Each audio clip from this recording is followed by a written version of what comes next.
Hi and welcome to Teach the Table. I'm Nathan and this is the Bob Ross Art of Chill game. Inspired by the TV show from the 80s, The Joy of Painting, we're going to be collecting various paints and brushes and putting them on our palette in order to hopefully complete various aspects of the paintings, which are called features, such as fluffy clouds or the happy little trees. By completing features or getting really good at certain techniques, we're going to get points, and the first person to get 30 points on this chill meter is going to become the winner.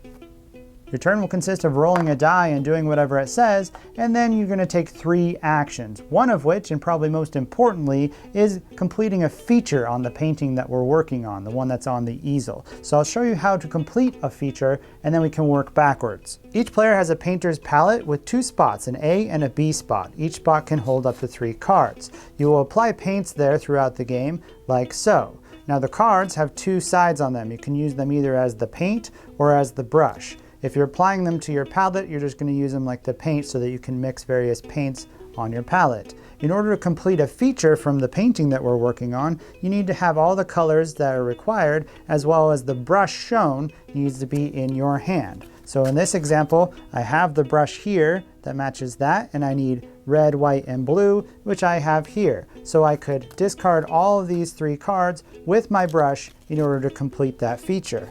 If my palette looked like this, I would not be able to complete that feature because I need red, white, and blue, but I have green here mixed in with the blue. So you need to use all the paints on that side together. I could possibly wait till I had a blue card on this side, and then I could just use those 3 cards as well as my brush and complete it that way. So you can use all the cards either from one palette or cards from both, but all the cards that you're using have to match the appropriate feature.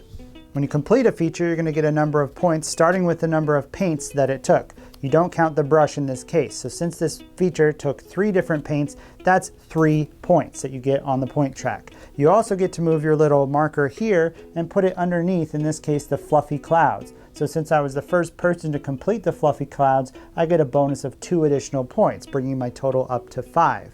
Then we look at Bob. This little track down here is how quickly Bob has painted it. So once he gets to this icon, he's painted the fluffy clouds. So since I did it before he did, I get an additional bonus point. You can also get bonus points for painting a feature if you get really good at a certain technique, indicated by these technique cards. So if I have a technique card in front of myself that matches any aspect of that feature, in this case the bright red paint, then I'm going to get another bonus point for being really good at bright red paint. Another way you can get bonus points from painting a feature is from the chill cards. So there can be up to 1 chill card that's in play at any time, and in this case it says you earn an additional chill point if you painted a feature with phthalo blue. So my feature that I painted had phthalo blue. That would be another additional bonus point for me.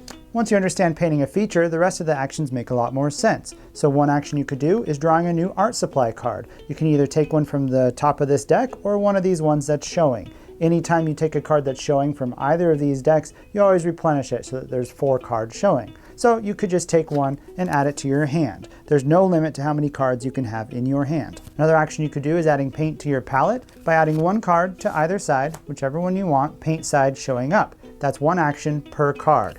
If you play the wild card that says any color, you don't have to declare what color it is right now. You declare that when you use it. Another action you can do is washing your palette by cleaning off all the cards on one side of your palette. So if this was not going to work out for me, then I could just clean all of those, get rid of all of them for 1 action. You can also do a sweep of the art supply cards that are showing. If you don't like any of these 4 cards, you could clear all 4 of them out for 1 action and replenish 4 more cards. Last action we haven't talked about is taking one of these technique cards. In order to do that, you need to discard 2 cards that match either the color or the paintbrush that's showing, in this case 2 palette knives. So you discard those and you can take the palette knife into your supply like so. Again, this is going to give you bonus points if you complete a feature using a palette knife later on, and it also gets you 2 points right now. Those are all the actions that are available to you. Again, on your turn, you can perform 3 of them. But before you perform actions, you need to roll the dice and do what it says. So I'll go through what these indicate. The first one is if you roll a pallet. That means you get to place 1 paint onto your palette on either side from your hand. The next one is this little one with a card. That means you get to draw 1 art supply card just from the top of this deck. So you don't get one of these ones that's face up, just one randomly from the top of the deck. Rolling a hand symbol means that you get to take 1 action right now before you take the 3 actions regularly on your turn. There's one more spot on the die, which is actually on 3 different faces of the die, and that's Bob Ross's little face. When you roll Bob Ross's head on the die, the first thing you do is draw a new chill card that replaces the previous chill card that was available. So now there's a new bonus that people can do. You also move Bob Ross 1 space forward on the painting. That indicates that he's 1 step closer to each of these features, as well as 1 step closer to finishing the painting as a whole. You'll be completing multiple paintings throughout the game, but only one at a time.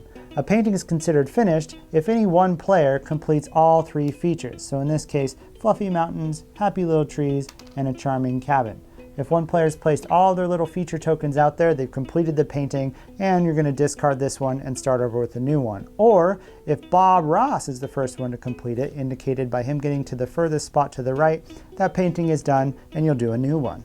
To start a new painting, you'll simply draw a new one from the stack, place it in the easel, put the Bob Ross marker furthest to the left, and you're going to take back all the feature markers that are on the board so that players can start over with some new features. Play continues like so until one player's reached the chill space, which is 30 points. That's how you play the Bob Ross Art of Chill game. Thanks for watching Teach the Table, and don't forget to chill out and have fun.